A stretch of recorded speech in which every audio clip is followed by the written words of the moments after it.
Hey guys, it's Ryan Fowler live with innermasculine.com. Hope you all are doing well. And today we have a show that I think is very practical that everyone honestly should watch, because unless you're a multimillionaire or very high income earner, you probably have some internal money hangups. There are some people that just don't care about money, and that's fine too. But we have a very, very, very good BigThink, that's YouTube channel video that we're going to analyze and comment on. And it actually dives deep into the subconscious, this video, talking about how your relationship with money, your deep down subconscious beliefs with money develop as a child, and then how they manifest later in adulthood. And this is a real big piece of the puzzle because, I've been doing, I've done 3 podcasts already. Or 3 episodes already, live streams. This is number 4. And in each of the past live streams, I've actually kind of been giving you guys a piece of the puzzle to help you understand your subconscious mind, your conscious mind, the whole thing. But it's really your behavior is 95% influenced by the subconscious mind. I mean, that's just a fact. That's neuroscience. Google it. You'll find the data. Our subconscious mind processes 1,000 times more bits of data per second than our conscious mind. It is our supercomputer. The problem is although everyone has this supercomputer, this subconscious mind, 1,000 times more powerful than your conscious mind. Like any supercomputer, it runs whatever programs are in it that it's told to run. And most people have their supercomputer with viruses, with bad programs that are holding them back. They're not serving them. So we're going to look at this clip today where they talk about the subconscious underpinnings of money, scarcity mindset, abundance mindset. It could even be you have an abundance mindset, but then you think money solves everything or it's a key to happiness when it's not. I think money can help, but there's lots of rich people who are miserable. In my old job that I just phased out, my average client was worth $1 to $10 million. And I had many who were 20, 30, 40. So I was, familiar with people who had very good money mindsets, who were very wealthy. And honestly, they were just like you and me. Some were happy, some were not. Well, they are a little different. They do have a different mindset. They tend to think outside the box. They don't have the limiting beliefs we have, or that I won't say we have. They don't have the limiting beliefs that those who struggle with money have. And I've dealt with a lot of people who come from lower class or working class families where they do have a lot of poverty mindset. My good friend, Jonathan MLD, who is now doing very well financially, he grew up, in a very poor household. So that's one of the, we've had discussions on his show with him about that and about clearing that out. And now he's quite successful, as those of you who know him know. So without further ado, we're going to go into this, and I might comment here and there. I'm definitely going to talk quite a bit after this clip, but this clip is honestly, it's solid gold. It explains so much about the subconscious mind, not just about money. So let me share my screen and we'll play it, and I'll comment as needed, but it's going to be a lot more commentary after. And also the link is in the description if you want to watch this on your own time. Very, very good video. So here we go. From a child's perspective, everybody's bigger. The world is scary. They're not sure how to navigate. The brain is taking in the information, is making narratives from an early age. They are looking to the people around them to show them how to interact with money. But children don't directly interact with. Okay, that's an important part right there, key to our subconscious. When we're younger, we're observing everything around us. We're interpreting things, but we're also copying quite a bit of what we see. We're born in this world. We don't know nothing. We're like, what do I need to do to survive in this world? What's this guy doing? What's that guy doing? That's what they're talking about. So parents don't need to worry until much later in their lives, right? At the age of 3, This is when we first start putting together the equation of money and value. What are the parts of my money story that I think are valuable to pass on to my kids? What were the messages that were sent by your mother, your father, your grandparents, your aunts, your uncles, significant caregivers? And how do you think it affects your financial communication today? The biggest thing that parents can do to help their children make better financial decisions in the future is talking to them about their personal financial decisions now in the present. How can we make sure our children learn healthy attitudes around money? And how can we confront and correct the deficits in our own upbringing? This is Your Brain on Money.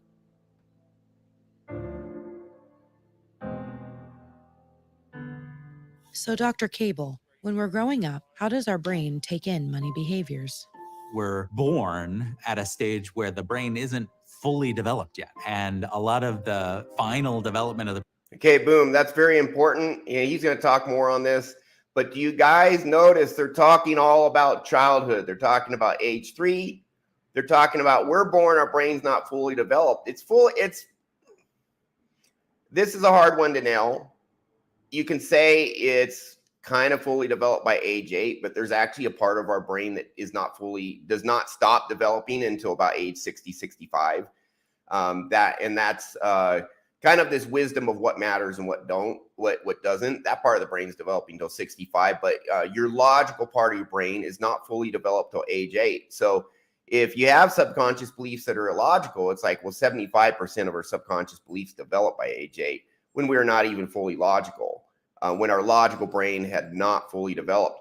And this is why in your childhood, what you learn is so important and rules the rest of your life, because your brain is still developing, especially during the first 8 years. And your subconscious continues to take things in till about age 14. But we'll keep going. The brain happens outside in the world, compared to other species. And so the brain is taking in the information and is putting it into categories, is making associations, is making narratives from an early age. And we start to develop these thoughts that are called money scripts.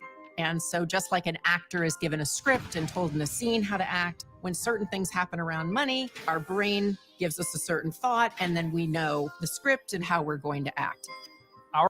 So this is how our subconscious works. We're given this script we follow. You can call it a narrative. And what happens is anytime there's something in the outside world that's a match for a subconscious program in us, it triggers that program. And that program is typically a belief attached to some sort of feeling. The feeling is what gives us energy so that we actually act according to what the feeling is telling us to do. But there's also the belief, this script, this narrative that gets triggered in certain contexts. That's what they're talking about. This is all a breakdown of the subconscious mind. This is really good. And then they apply it to money. This is solid gold. Our early experiences in our family system and directly around money have a profound impact on our beliefs around money, and our beliefs around money predict our financial outcomes. If you grew up poor, money is something that's scary. Not having money is scary. The problem is that as you grow older, maybe you do have money, but you still have that fear. You still have that anxiety because you can't shake that belief. There'll never be enough money. On the other side, folks who might be really affluent and privileged, they might. So what I just said, that you have a narrative tied to feelings, now they're talking about the feelings. This is a Tony Robbins video, I believe the very first episode of the live stream. Tony said, you got to work on the feelings stored in your body, as well as the narrative, as well as the beliefs and values that are in you, because they're both there. And you can influence one indirectly through the other, but really to get the most effect, you got to work on both. That's what a subconscious program really is. It is a belief developed in childhood based on what you observe and how you interpret it, but it's tied to feelings. That's where all that anxiety, all that other stuff comes from. I think money can solve every problem, but not build up mental toughness or withstand things that sometimes money can't solve. And so children are being constantly exposed to the attitudes, the mindsets, and the behaviors of their parents and other loved ones around them and their relationship around money. If all of this is happening at an early age, what are the real-world effects later in adulthood? Kathleen and Brad were kind enough to share their own stories growing up. My mother gave me some money to go buy milk. It was the good old days when you could go buy milk when you were a kid unsupervised. And so I ran off with my friend. We got the milk. And I can remember there was a nickel change. And when I got home, I gave my mother the milk, but I did not give her the nickel. And of course, I got in trouble. What I walked away with was my love of money is shameful, that there's something wrong with my desire to hang on to this nickel that is not okay. And so as an adult, and this is exactly how subconscious programs start. Something happens as a child, you interpret it, it means something. There's a feeling that gets attached to it, in this case, shame.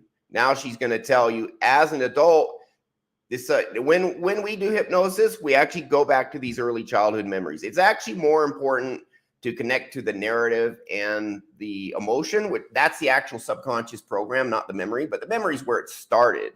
The memory is where that initial interpretation was made. So it's helpful to go back to that too. So this happened as a kid. Now she's going to tell you how it's affecting her as an adult. Here we go. Oh, what is interesting is I've always been good at managing the money, making money, but my love of money, my desire as an entrepreneur to be profitable, actually, I had to work through some of that shame and that discomfort, I think, because I was sent the message that it's not okay, Kathleen, that you love money so much that you want to keep it. So I think I associated not having money with pain and anxiety and family strife. My mom likes to say we were middle class except lower. And I'm like, yeah, Mom, they got words for that. In my understanding my own financial psychology, I went home and I interviewed my mother. I didn't understand why she was so afraid to invest. And then she told me this story about my grandfather, which all of a sudden made my crazy relationship with money make perfect sense. My grandfather went to the bank one day and his money was gone. It was the Great Depression. The banks closed. He never put a dollar in the bank the rest of his life. He died in his 90s, keeping his money in a lockbox. So understanding that family pattern, it really gave me compassion for my grandfather and my mother, because of course my mom's anxious about money. She's too anxious to invest. She was raised by a guy who wouldn't even put money in the bank. So we have these conclusions we walk away with around money. Rich people are greedy, or money corrupts, or you can never have enough money, or there's virtue in having less money. These are all beliefs that we've studied that get inherited and emerge from our experiences around money. So this is really interesting. You know, I'll tell you a story that illustrates this concept even further. There were studies done of Holocaust survivors from World War II, the Jews that were in these concentration camps, death camps, survived.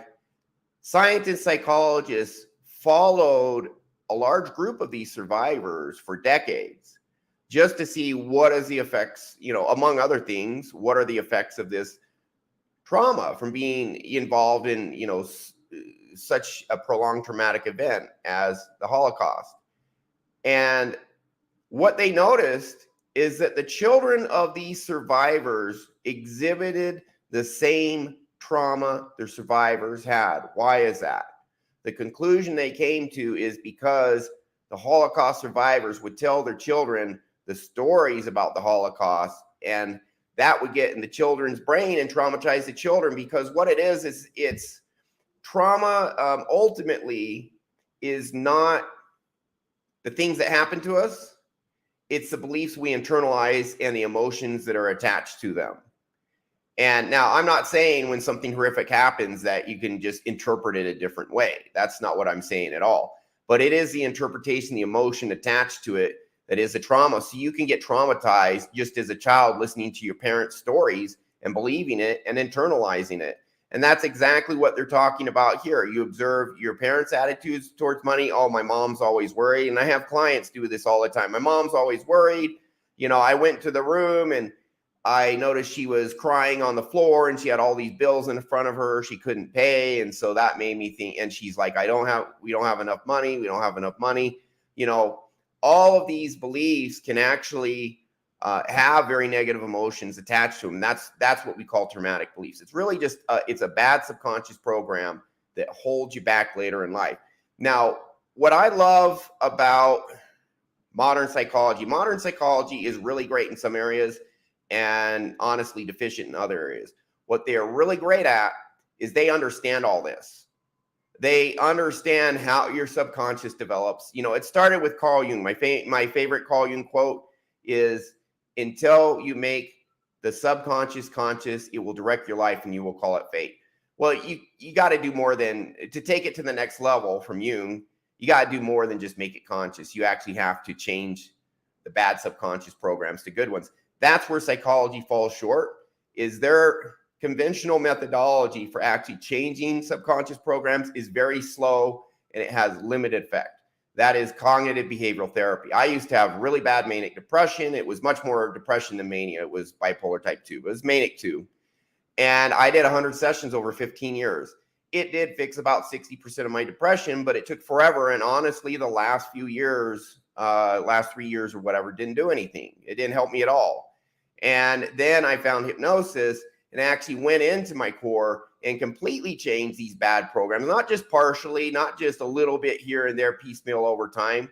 And you have to keep in mind, this is severe trauma we're talking about based on my upbringing. And you can go to my website, innermasculine.com, read my story. You'll see all about it. I might do a video where I actually talk about it in detail, not just what's on my website at some point. But you guys, by the way, you have to bear with me because I'm in Mexico City. It's 7,300 feet. So if I ever get a tiny bit out of breath, that's why. So, and I guess I still have a tiny bit of my cold. So it's great these psychologists understand this. I want you guys to understand this. But the next thing is, how do we fix this? So I'm going to play the rest of this video. Conventional techniques can slowly over time resolve this stuff. If you have less internal trauma, conventional techniques, cognitive behavioral therapy can work more quickly. It's the negative emotions and how severe they are. That's what gets a lot of, that's what gets them stuck. And honestly, that's what makes, the hypnosis techniques I use, which is not my complete tool set, but it is the most important part of my tool set. That's what makes it so effective, clearing out actually those severe negative feelings tied to money or any other internal belief that hold you back. So we'll keep So what going. can we do to help our children learn better money habits and perhaps even reconcile what was passed down to us? The first is, the earlier you start, the better off. So start early and talk about money often. Let your child digest what it is that you're talking about money. Be sure that you don't push all the details of your financial experience on them. And so the collection of all these money messages that we receive as we are growing up is called your money story. Pick those. Now, when I was commenting on the Alex Hormozy clip, I believe that was episode 2. And he's basically saying, hey, just tell yourself this new story that none of this matters. And he was saying, just have this conscious mindset and that's going to fix everything. It worked for me. In this video, they're going over all the reasons why, if you actually have trauma, anxiety, shame, all of that, Alex Hormozy's solution does not work for that. It can work if your internal negative emotions tied to these beliefs are not that strong, maybe mild. With a lot of effort, mild to moderate can help with that. But man, when you got these severe beliefs about money tied to a lot of scarcity, tied to shame, tied to fear and anxiety.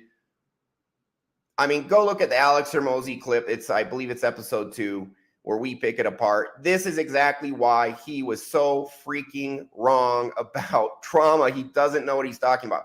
He's a brilliant businessman. In business, he knows way more than I do.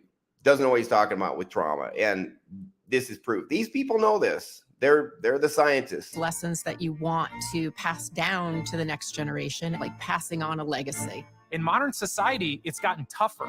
It's become digits on a screen. And the more abstract it gets, the more vulnerable we are to making mistakes around it. So make it visual, make it concrete. So for a 5-year-old, it might be, this is a quarter, this is a dime, this is a dollar. And then, showing them how to make change. And as someone progresses, then you start to increase those lessons in terms of, somebody gets their first job. How do you negotiate a salary? How do you read a paycheck? So it's these educational moments that happen over time. You might be able to say, like, sometimes, this is just a really tough time and we're going to talk about it. Maybe we're going to journal about it. Maybe we're going to take a walk. We're going to do other things to help us feel better. And that gives your child or children multiple resources of how they can deal with themselves, their emotions, and their money. If you think that you are very financially well off and so your children are fine, they don't need to hear or you don't need to talk about money, take a step back and think about your parents and your parents' parents and your parents' parents' parents, so that you can be clear that you're only benefiting your child by having these money conversations and experiences with them. And the more you do it, the more you'll see these opportunities arise. And I think those natural financial conversations and those teachable moments are great ways to be able to express your family values, to teach your kids about money, and to do so in a way that is a little bit more palatable.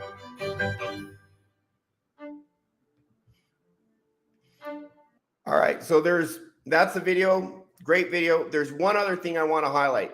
They're talking about, hey, when you have kids, raise them right so you don't have to, so they don't grow up with all these bad money beliefs. And that's very important. When you're a kid, when your subconscious is developing, that's when stuff gets stuck in you. Between age 8 and 14, your soft subconscious mind that is absorbing things and developing and framing and reframing, changing things. By age 14, it's just static. Everything's formed. And for most people, it stays with them the rest of their life. And so that's why these scientists are saying, hey, when your children are young, teach them right. That's the easiest time to teach them. Well, of course, pretty much everyone watching this right now, or that will watch this, is an adult or older than 14. So what do you do?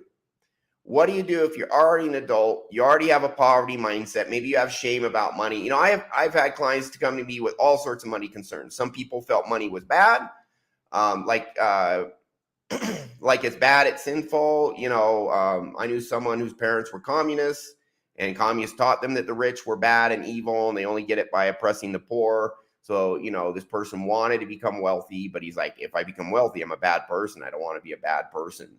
Others just money's scarce. Money's hard to come by. So what do? Well, in hypnosis, we literally, and actually before hypnosis, we find out exactly what your subconscious narrative is. In hypnosis, we go in, we locate it, we locate the emotion tied to it, we bring it to the surface, and then we use language your subconscious mind natively understands to send it away. And the formula is locate the bad subconscious trauma, get the bad stuff out, which is the belief, the bad belief, and the bad emotion. And in hypnosis, I typically tell them first, this narrative is not true. This doesn't apply to me. This narrative has never helped or served me. I have them actually say that out loud, in addition to them using certain visualization and other techniques to get the negative emotion as well as the negative belief away. So we're getting out the bad, and then we put in the good. What are some of the good beliefs? One of the good beliefs is money is everywhere. Money is practically unlimited. I only need the skill to access that money. Now, of course, I don't want to put a belief in someone that's just total BS, that has no basis in reality. I endeavor, when I do sessions regarding money, to put in beliefs into people that are very positive, but also grounded in reality. So money is practically unlimited. It's in abundance. It's everywhere. I only need the skill to access it. That is a true statement. Now, the next part to that is the more I do anything, the better I get until I have enough skill to get whatever I want. Also a true statement. Now, just yesterday, on yesterday's show, I showed Layla Hormozi, by age 29, 100 million net worth. Year and a half later, that 112 million, with her husband, Alex Hormozi, who I commented on episode 2. I showed Tom Bilyeu, worth somewhere around $400 or $500 million. How they talked about failure, how they talked about learning and growing, and kind of showed you the secret. Hey, this is how they get super successful. They acquire these skills. They help them get money, and they plow through all the failure because they're like, failure is just practicing, failure is just learning, failure is just growing. They keep going. One component I didn't go into super deep that I should definitely visit at some point is, it's not only, hey, failure isn't bad, it's just practicing, learning, and growing, but it's also having this deep internal belief that, yes, I am worth it. I do deserve it. Doesn't mean it'll come to me. It means I can do the work. I can plow through all the failures. They're only learning experience. It's only practicing. The more I do anything, the better I get at it until I get enough skill to get whatever I want. The skills you have are not tied to your value. If you tie your skills to your value, then if your skills are low, then you believe you have no value. That's toxic shame. That really messes people up. And those of you who know me, you can watch my video on toxic shame, the very first video I ever did on the video section of my YouTube channel. But our process is, and by the way, within 2 years of starting self-hypnosis, my income doubled. Then it doubled again. And we'll see where things go, but it looks like things are going even crazier. I mean, I won't get into detail yet, but things are going well. So we get this bad stuff out of you. We put the good in. Any shame around money, any scarcity around money, we get rid of that, and we put in true beliefs, which is you can get it if you work for it. It's not your value isn't tied to money or your skill. You already have value for who you are. You already have the ability to learn and grow until you get enough skill to get whatever you want. If there's no pain tied to the phase where you're accumulating skills, where you're learning and growing, where you're making mistakes, if there's no pain tied to the mistakes, you're doing that. And then you have this self-belief, you get the bad beliefs out, you put in good beliefs like the one I just described, then you, my friend, if you want it, not everyone wants to make a ton of money. Honestly, I talked about in my last show, once you're making 150, 200,000 a year, you can get a lot of nice things. Maybe you need more if you're in a very expensive city or you have a family to support. You can get a lot of nice things. I mean, I've already been at that income level and higher. And I just know and I've had I've had many very wealthy clients. I have partners I work with that are multimillionaires. And I just know once you get to that level, hey, if you want to make $500,000, $1 million a year, $5 million a year, whatever, you absolutely can. But your standard of living, your actual enjoyment from the material things you get doesn't go up a whole lot after that. And even at 100,000 a year in most places, or even 80,000 a year, you can still live quite comfortably. We have so many great things under society that once you have a decent amount of money, you're living pretty good. So if you want to make a lot of money, a lot of the people who want to make a lot of money, it's not just about the money, or it may only be a little bit about the money. It's more about they like to build businesses. They like to see things grow. They like personal fulfillment from making a big impact on the world, not just a small impact. And when you have more money, you absolutely can make a bigger impact. You don't start using that money necessarily to increase your standard of living, although that's a component of it, but you use it to invest in causes, in businesses, in projects that benefit and change the world. And that's another mindset to have that will make you even more successful, because just chasing money by itself with no other regard for anything, it gets some people in trouble. Look at Wall Street. When you get too focused on just making money, it also money and nothing else. I mean, it's pretty unbalanced and pretty hollow after a while. But hey, I'm all for making money. I used to have a Porsche until I moved here to Mexico. I like nice things. So I have nothing against that at all. I'm just letting you know that some people want to make a lot of money. That's great. Some don't. That's fine too. Becoming a billionaire doesn't necessarily make you a better human being than someone else that's doing something else positive in the world, making a positive, is Elon Musk better than Mother Teresa? She was poor. She was incredibly poor. That's a debate for another day. But that's our episode for today. I've had a lot of my clients make more money after sessions with me because, and by the way, that is not a guarantee. It's an observation. Jorge Diaz talked about increasing his income. He's the very first episode.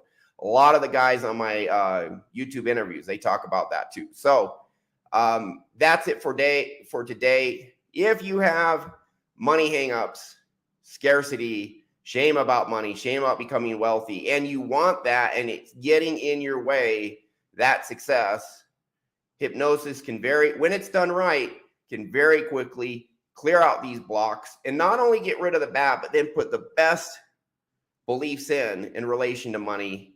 And then you just go after what you want and you're no longer stuck. And if you believe in yourself and you actually want it, you're going to go after it, because our brain is designed to pursue pleasure, avoid pain. If there's no more pain to avoid because the bad programs are gone, guess what?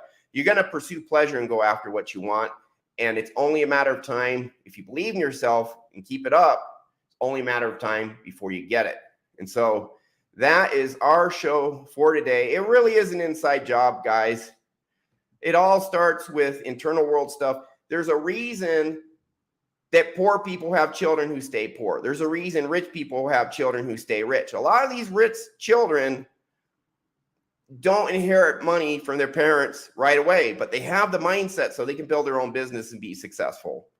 And so that's all we have. And thanks for my commenters, Jerry Ayala, Brent Caldwell, P-Dubs. I appreciate you guys contributing. And I'm getting better at reading the comments while I'm talking. Everything's a learning process for me. I'm brand new at this, but I appreciate you guys tuning in. And just remember, oops, I gotta load up the, yeah, here we go. Just remember, you have more power than you know.